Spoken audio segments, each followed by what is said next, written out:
All right. Hello, everybody. Welcome to English 102. My name is Michael Overa. I'll be your instructor this quarter. You can call me Michael. You can call me Overa. You can call me Professor. You can call me some combination of those things. Totally fine. So this short video is just a chance for me to introduce myself so you have an idea who I am, kind of where I come from, why I teach, all that good stuff. So I am from the Pacific Northwest. I grew up about 20 minutes north of the Shoreline campus. But in addition to sort of being born and raised in the Pacific Northwest, I've lived abroad. So I lived in London, England, Dublin, Ireland, and Sydney, Australia.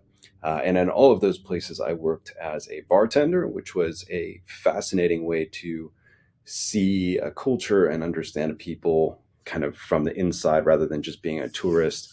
And those of you that have lived abroad or are living abroad currently kind of understand how this works and how it factors into communication and how we communicate with each other, which is something that we'll be talking about a lot this quarter. So as I mentioned, I am from the Pacific Northwest. So I went to the University of Washington for my undergraduate degree, which is surprisingly in English. And then after taking some time off, I returned to school at Hollins University, which is in Virginia, for my graduate degree in English. Now, along the way, I've also picked up some other certifications just because I can't help myself. I want to keep busy and keep learning things. So I have a certificate in teaching English as a second language from Seattle Pacific University, a certificate in teaching higher education from Harvard University, a certificate in instructional design from University of Maryland, a certificate in DEI leadership from the University of Maryland, and a number of others along the way, and that I'm kind of continuing to work on, which is just to say, like, I'm passionate about teaching and about becoming a better instructor. So in addition to all that, in addition to teaching, right, I'm sort of a typical Pacific Northwesterner. So we have cats. We have two cats, Tigger and Lola. You can see at the top there. I read a lot, which is probably not surprising.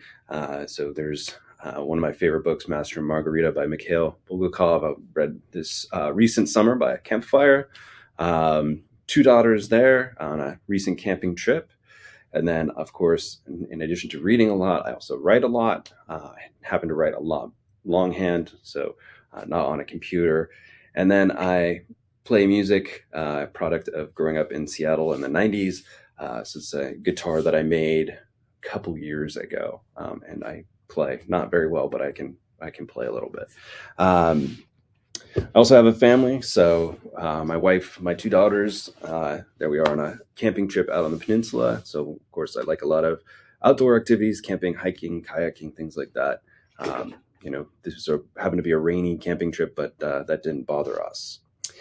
So, lastly, why I teach. I have had a number of other jobs over the years, including bartending and working some sort of construction type jobs, working in retail, working as a freelance writer. But I teach by choice, and I never really thought I would want to be a teacher. So if you're curious about that story, ask me and we can talk about it.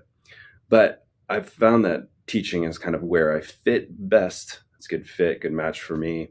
It's because I believe that clear communication is an asset. Our ability to communicate our thoughts and ideas clearly and effectively, not only to share our ideas, but to hear and understand them, is essential in today's modern world, primarily because of number two there, which is that we're bombarded by message on a daily basis. Even though most Americans don't read books anymore, I think the average American reads 5 books a year, and that's an average, not a median, if you're a statistics person. But we're bombarded by messages, and we're consuming text at a really high rate through social media, text messages, emails, and things like that. So we need to be able to communicate effectively, because written communication is still probably the primary medium through which we're communicating these days, not speaking verbally. And I also believe that communication can change lives, right? Our ability to communicate clearly and effectively opens doors, gives us opportunities. But even further than that, we can prove the importance of communication very simply, right? If somebody says something shitty to you, it can ruin your day. If somebody says something nice to you, it can make your day, right? So I think, and we'll talk about this throughout the quarter, the importance of being able to communicate effectively, to share our thoughts and persuade other people and do research are all elements of English 102. All right, so there you go. That's me in a nutshell. If you have any questions, comments, concerns, jokes, memes, or recipes, please let me know. Otherwise, I'll talk to you all later.